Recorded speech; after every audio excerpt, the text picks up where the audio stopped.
G'day guys, this morning a couple of 343 devs sat down with us in live stream format and gave us a couple of bit more details about what's going to be in the technical test this weekend and also what's going to be in the full game. So we sat down firstly with Brian Sketch Jagged, who's the community director, and Sam Hanshaw, who's the producer on the live team.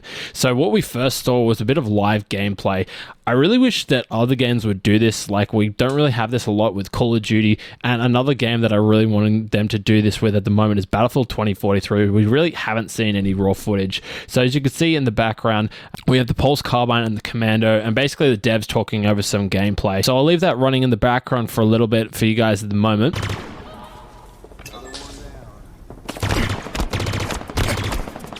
And basically we'll leave it there. I'll leave the full link to the live stream down in the description below if you want to watch the whole thing. It's about 75 minutes, but I condensed it down in this video just for you guys here as well. So they talk a little bit about the friend or foe system and about the new console system, about how, you know, players can't get specific consoles because of the pandemic and all that other type of stuff. They kind of touch base on the friend or foe system a bit later on, so we'll get into that a bit later on in the video. And then we come through to the multiplayer menu system. So it's pretty basic at the moment, you know, nothing really with any modes or game modes or anything like that, as you can see on the screen there at the moment. They jump into a couple of bit of controller settings, and what's interesting that I found here is there's different levels of zoom sensitivity. So it's definitely something that I haven't seen with many other games. I know that Warzone and stuff like that has a low and a high zoom, but this is like, you know, 1.8, 4 and 10 and all that different type of stuff. So that's pretty crazy there. And then I have a bunch of different PC settings there, which you'll love to see. Now they also go on to talk about marking and the dropping weapon features as well, which is excellent. You know, having marking within multiplayer is an awesome feature, as we saw within Cold War.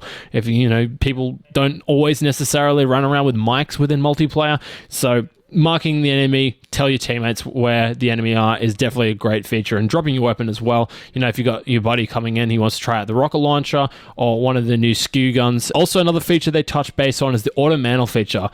This is amazing. There's so many times within another game that I end up mantling behind me. I wonder what game that is. Wasn't.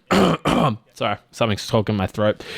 So that's basically the end of the first section there. It's obviously a lot longer than I'm detailing here, but I'm just kind of condensing it down for you guys so you can get all the juicy tidbits there. Now, the second section here we come into with Brian Sketch Jagged as well, and also Jerry Hook, who's the head of design. Now, they're touching base here on all the different customization features of all the Spartans you can have within the game. So you have the armor hall and the cores. So you've got different sets of armor and level of customizations there. They didn't really touch on the specificities. However, they do touch base a little bit on it later on. And then we also have the weapons bench. Basically, you can see your weapon and what camo it has on it. They didn't really go into any other details of anything else that they might have within the specific weapon bench. Then we also jump over through to the vehicle bay. So basically the same as the weapon bench, so you can see camos and all that different type of stuff that you've earned or through the battle pass or through to the store. And they actually mention as well that you can drive around in the full game, which is hella neat. That's going to be awesome, but they obviously couldn't display that within the specific build of the game or in the specific test. And then they also go on for body and AI as well. So you got prosthetics, which is kind of cool. You know, you can have a robot leg and all that different type of stuff. And your little AI doodad you can kind of keep around with you that tells you about guns and that type of stuff. And you can change customization on that as well, which is awesome. And awesome fact that the guy mentioned that his sister does prosthetic design. So that's pretty neat, pretty cool. Congrats to her for doing that. That's a really cool job. And then we jump on through to personality, which they didn't actually touch base on. It was a grayed out section there. But they basically explained that's, you know, where you can do all your emblems and service tags and colors and all that type of stuff. Anyway, so we're moving on through to the battle pass and the challenge system. So they look like pretty similar to basically any other battle pass within the game. You can unlock camos through the challenge system as well. There's specific daily and weekly challenge systems, pretty similar to any other game, multiplayer game. You know, you get 10 kills with the commando and you unlock this specific camo. They only had 20 tiers within this one, but I'm gathering in the base game it's probably going to be about 100 tiers. Now, this is where they actually jumped into the armor coating, which I mentioned before. They didn't actually jump into that part, but they jumped into it here, which is kind of a bit of weird. I don't really know why they decided to put it here, but anyway, so they jumped into the armor coating, the armor cores, and the visors.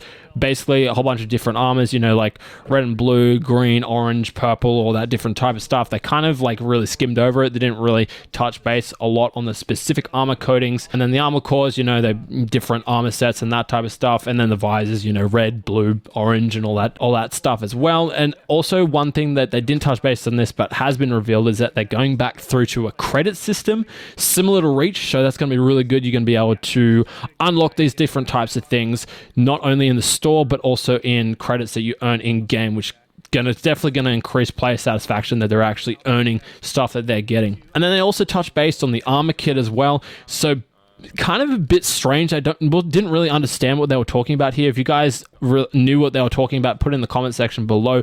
But it kind of seemed like you can get specific skins from specific characters in the campaign and stuff like that. So they use George as an example, so you can have a completely separate kit. And I'm assuming you can customize that to your liking and maybe potentially have his voice actor in there. I'm assuming we'll hear more about that in the technical test, also in the full game as well. And then in the next section, we're going through a sketch, and Tom French, who's the multiplayer associate creative director. So here's that guy with the spiky hair, the beard, and the epic mullet at the back. Love that hairstyle. It's totally awesome.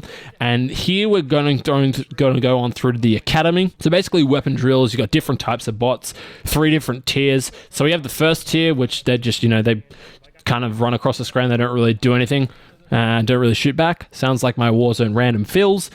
And then you've got the second tier of bots, which will kind of hide behind cover. And none of these bots actually shoot back. When they first mentioned it, it sounded like they did shoot back, but when they displayed the preview, they did the second and the third tier. None of the bots actually shot back. Now, the third tier is a bit more unpredictable, so I'm guessing they're designing that so that you know, can be similar to players in the game.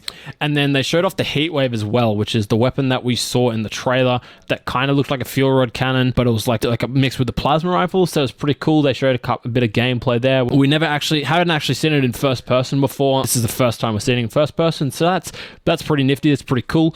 And then they go on as well to talk about the level of bots. They don't actually have any gameplay of the bots, unfortunately, but the level of bots is Recruit, Marine, ODST, and Spartan. So they kind of touch base a bit on, you know, how they operate and stuff like that. Obviously, Recruit is going to be the easiest one, and then Spartan is going to be the hardest one, where it's, you know, Spartan is going to be firing grenades and kind of behind cover and that type of stuff. Probably similar to how the weapon drills worked in terms of difficulty for the bots. Now, the rest of the live stream, they kind of talking about bits and bobs, none of it which I thought would be important to chuck into the video. They did have something for the technical preview participants, which is called the Fire Unicorn.